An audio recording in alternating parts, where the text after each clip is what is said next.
Hello, good night, everybody. It is Saturday night, December 7th, and it's about 8:15 p.m. here in Chicago. I'm about to finish watching a movie. I got some Hershey chocolate. It's weird. As a kid, I couldn't stand Hershey chocolate. I mean, I would eat it because it was sweet, but I couldn't stand to have it like in my Halloween candy and nothing. Then even as a teen, even in school, I did not like Hershey chocolate. Now I love Hershey chocolate. Isn't that weird? Like, I don't even need the fancy chocolate. I used to only want like the Lindt chocolate and like the Godivas and maybe the Dove, but now give me good old Hershey's. That's weird how I suddenly love Hershey chocolate. But I'm about to watch a movie and have some Hershey chocolate. Now, here's what I want to say. Do you guys follow Chicago Scene 88? It's a channel here on YouTube, and it covers a lot of the different like gangsters here in Chicago. The ones I've watched are the ones probably over the last, I don't know, maybe like 10 years. I watched the one about Duck. I watched the one about they currently have one about Little Dirk. That's the newest, I think. They have one, what other one did I watch? Capone. I forgot his first name, but he's in Chicago. He died. His name was Capone. I think L.A. Capone. That was his name. L.A. Capone. I watched that one. I watched one on KTS Dre and his brother Von. I watched the one on, of course, King Von. And I watched quite a few of them. Anyway, my point is, the reason why I watched them is because, I'm not from Chicago. I'm from literally the smallest state in the country.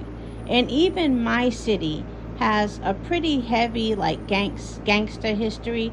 But in my city, they were Italians. And stories didn't get around because a lot of them hid their gangster activity behind quote unquote legitimate businesses. Whether it be like laundromats, bars and places, restaurants, law firms. But it was definitely heavily gangster, a gangster run city. So it's not that I'm new to, gang life and gangster, activity. But I will say this. I've never seen or heard of one quite like Chicago's. Chicago's is very unique. Like, Chicago's is like, just when you thought the fiction was interesting, learn about these Chicago gangs. That shit is like mad interesting. Like, it's more interesting than any fictional movie they can put out.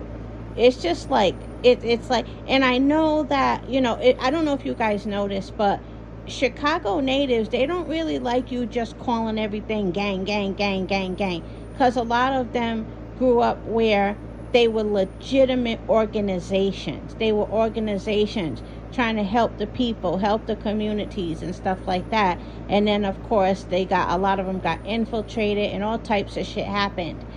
So I do know that they weren't always just shoot 'em up, bang, bang gangsters. A lot of them are born out of, organizations that were, helping communities and uplifting people. But this Chicago Scene 88 channel on YouTube, he doesn't focus on that. He definitely focuses on the violence that has occurred behind the gangs. I'm sure he has a few videos where he does mention the original, intention of a lot of these organizations, but I'm talking about in general. I'm talking about what attracts people to his channel, basically. They want to see the shoot 'em up, bang, bang. And a lot of his followers are people like way out in the suburbs, people living in Russia, people living in France, all parts of Europe and Asia. Like, it's really interesting how much outside of this United States, how heavily invested they are with their time in learning about Chicago gangs. It's crazy. I saw a gang in Ghana. Now, when I say a gang in Ghana, I don't know if they were literally doing anything violent, but they call themselves Oblak in Ghana. And they had these like medallions that looked silver, but they were made out of aluminum foil, and they said Oblak. I'm not trying to be funny, I'm dead serious. And so that's just to give you an idea. And they were all up in the camera using the N-word and holding up gang signs. I don't even think they knew what they were doing. But it's just amazing how many people are like so heavily invested in this Chicago gang life, where the gangsters themselves, I know they fucking wish they had a different way of living. I know they wouldn't do this all over again. You know what I mean? Meanwhile, the rest of the world is like idolizing it. I've seen a whole bunch of Russian channels talking about Chicago gangs as if Russia doesn't have, I think, what, the largest gang in the world? Like, come on. And they're focused on Chicago. But back to, I keep getting off topic. Back to Chicago Scene 88. He has a whole bunch of documentaries on these gangs. Now, he does things to kind of like over dramatize, like the music he chooses. And people like the voiceover, though. He does the voiceover. I don't know if this man is like connected to the police. I don't know how he gets his information. It ain't none of my business. No way. But, he got a lot of information, I will say that. And people were trying to figure out, do we think he's black? Do we think he's white? Do we think he's this? I'm one of the very, very few people who thinks this, and I know people think I'm crazy. I think he's Asian. I just have my reasons why I think he's Asian. I don't think he's a black guy for several reasons. If you really, really pay attention to how he narrates his videos, he's very, very cautious never to say anything super judgmental. He always errs on the side of, having more sympathy than anything for these gangs. And I'm going to keep it real with you.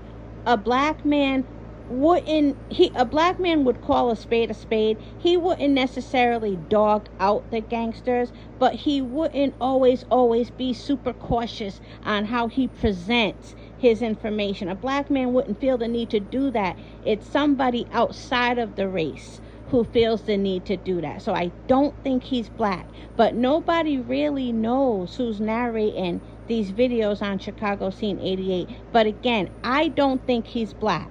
Because not only is he like super like, cognizant not to offend, but he just certain ways he relays information. You know your people, basically. That's what I'm saying. I don't think he's a black man. I think he's Asian, and I got my reason. Some people think he's white, possibly, but I don't think he's black. Someone listening to this right now, you might think he's black. If you watch Chicago Scene 88 and you think he's black, let me know. I don't think he's black. But anyway, so if you don't follow Chicago Scene 88, if you do not follow Chicago Scene 88 and you ever want to listen to any of these documentaries, I think that his channel is pretty damn good. Especially for people like me who didn't know any of this stuff. This shit sounds like it's from a movie. And it's real. The shit really happened. And he got photos and everything. He got interviews and everything. He got footage of them in videos and everything. So, that's that. Now, let me tell you what happened to me the other day in Jewel. Jewel is our grocery store. I was in Jewel and I was buying some of those, those Gardettos snacks. They're with the pretzels and the hard, like pumpernickel bread pieces. They sell them in the potato chips area. They're called Gardettos, and I like those. So whenever they go on sale, I'll buy 2 bags, and then I'll buy some more in a month or 2. I'll buy more. But I was buying my Gardettos because they were on sale, and I was at the self-checkout, right? So when you're doing self-checkout, your back is to everything. So this is in Jewel. So I hear somebody behind me say, "Excuse me, sir." And he was like, "I just saw a man go right out the door with at least 10 pounds of meat." I think he said meat, but he saw him go out the door with something like a whole bunch of it. He was like, that had to be like 10 pounds of meat. I think he said meat. And then he was like, and he just walked right out the door. So I'm just letting you know. So the guy, I could hear him. I just heard him say, "Yeah, it happens sometime. Thanks for letting me know." He was very like nonchalant about it. So the guy who told him was like, "Oh, so that just happens like it ain't nothing all the time here?" I noticed I didn't hear a response from the employee. So that tells me he feels like he did his part. Like, dude, thank you for telling me shit happens. So he probably just shrugged his shoulders or something because he did not respond to that. So the man who told was like, all right, so I guess he was walking back into the store. All this time I had my back towards it. Then all of a sudden I heard, oh, snitch ass motherfucker. So we all turned around. And it was this one dude who said, you fucking snitch. I can't stand no motherfucking snitch. But see, I can't really capture how serious and how dangerous this man sounded. And I'm not being dramatic when I call him dangerous. He sounded like, and he looked like he was packing. I'm just going to be honest. And, you know, everybody's looking, all the white people looking, everybody's looking at him. And he don't give two shits. He was like, you fucking bitch ass motherfucker coming over here snitching. I can't stand no motherfucking snitch. So the man who was walking away turned around and was like, you talking to me? And I even thought to myself, yeah, he's talking to you. You were the one who just snitched. I didn't say it, but I was thinking, what do you mean is he talking to you? Dude, you just came and snitched. He's talking to you. That's what I was thinking. But I was also trying to hurry and get my shit and get my receipt and get out of there. So when he said, you talking to me? Dude was like, you know I'm talking to you, motherfucker. And you know what? Don't let me see you around here again. We don't like no motherfucking snitches around this part. Don't let me see you around here again. I don't know if he said around this part, but you could tell he was from that area and he took control of that area at that moment. So he said, don't let me see you around here, motherfucker. It'll be bad for you. And then I can't remember exactly how he said it. I don't want to say it wrong, but you guys, he definitely threatened his life. I can't remember how he said it though, but I remember I definitely would have taken it as a threat on my life. And then as he was walking out, he was saying, you bitch, you fucking snitch. And he just kept walking out the door, but he was so angry, he was taking his time leaving. He wanted to make sure that man knew how he felt. He hated a snitch. So the man got on his phone and was like, yeah, I want to report that there's a man outside waiting for me. He threatened my life. Now, the guy didn't say I'm going to be outside waiting for you, but that is what the guy told the police. He's like, I want to report there's a man outside waiting for me at the Jewel Osco. He was like, he threatened my life, and then he was saying something else. And so I guess they said, which Jewel? So he looked at that same employee. It was a white guy, maybe about, I don't know, mid-30s. He was like, what's the address of this place? And when I tell you that employee didn't want no parts of that, he did not want to give the address. So he had to ask him at least twice. And I noticed that the employee, when he was asking him, now I know this sounds like I'm sticking around listening and watching. I'm moving fast. So this is all happening very fast. Just remember that. I'm making it sound like it's taking a while, but this is all happening very fast because I ain't wasting no time to get my shit and get out of there. So when he was like, what's the address? What's the address? The guy, you could tell he didn't want to answer, but then he looked to make sure the other dude was out the door because he didn't want him to hear him giving the address. So then he gave the address. So that man, the snitch, he was smart to stay his ass inside of that store, because when I tell you, that dude was pissed. And it's so funny because, you know, where I'm from, we don't like a snitch either where I'm from, because I already told you where I'm from is like, they were gangsters, but they were Italians. Chicago's different. These are our people. And so, and it's also different. It's I'm not in any way, shape, or form comparing my city to Chicago. My city is nothing like Chicago. Chicago is different.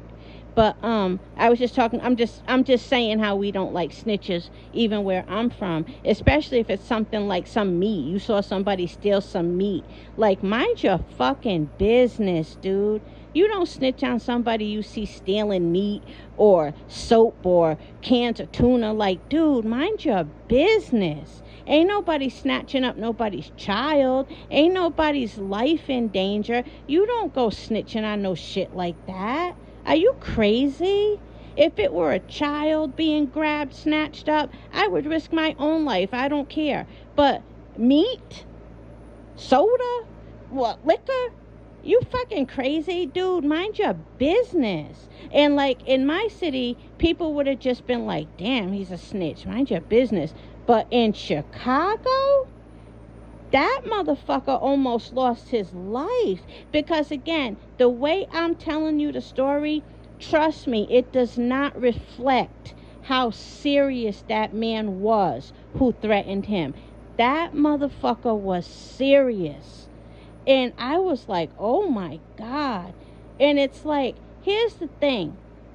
When you listen to rap and stuff and you hear about people snitching in hip hop, or you hear about people like rich people in Hollywood or hip hop, snitching, you kind of forget that that's not your real world. That's the rap scene. That's Hollywood. That's this, that's that. But so you kind of forget how serious snitching is. And me being a female, and I've never been a snitch, so it's like I definitely forget because I'm not around an environment where it's all about snitching versus non-snitching. But when I tell you this man, he snitched and he ended up being so scared he had to call the police and have them come to the store before he left that motherfucking store. And again, I wish, I can't even capture. I wish you could have heard the guy who didn't like snitches. I wish you could have heard him. He was serious, you guys. He was really fucking serious. And it's like, this ain't no rap beef. This ain't no one rapper snitching on another. This is the real world. And again, like, I didn't have to learn a lesson because I ain't no snitch, no way. But I hope anybody listening to that who would snitch on something like somebody stealing some meat out of a store, mind your business. Mind your business. And guess what? I couldn't wait to get to work. There's a guy I work with, a Mexican dude. I really like him. He's real cool. But he's a snitch. I'm talking about at work, though. He's always, like, mentioning how somebody was late, or mentioning how he saw somebody come in at 1:10 and not 1 o'clock even. Like, he's a snitch. I really like him, though, but he's a snitch. I couldn't wait to tell him this story, and I didn't give him no lecture or nothing. I told him the story because I want him to know, when you get outside of this job, the way you're moving, you can get hurt, dude. Like, shut the fuck up. But yeah, so that's my rant for today. I'm about to also, I'm gonna watch Chicago Scene 88's Lil Durk story, but maybe not tonight. Tonight I found this really good movie on Tubi. It's called, I think, The Ninth Key, and it has something to do, if you know it, don't tell me nothing about it in the comments. But it's called The Ninth Key, and I know it's something about a old book that they believe was written by Satan himself, and I think it got people going crazy, something like that. But it looks interesting, so I'm gonna watch it. Now, I remember I found on eBay there was a book. It was about black magic, witchcraft, all that stuff, and it was something crazy. I want to say, like, was it $3 million? I think it was more than $3 million. It was an old book. And it was like a demonic possession, some type of book like that, out of Germany. And I think it was even written in Germany, but don't quote me. And it was millions. So, rare books like that do exist. I'm always trying to get my hands on rare books. Nothing demonic or nothing, but I'm always trying to get my hands on rare books. I got a few of them too, I'm gonna be honest with you. I got some books that they had to make the writer stop publishing the fucking books. I love, like, collecting shit like that. But yeah, so I'm gonna watch that movie. But yeah, if you don't follow Chicago Scene 88, I think you'll like it. If you're interested in that stuff. If not, then, leave it alone.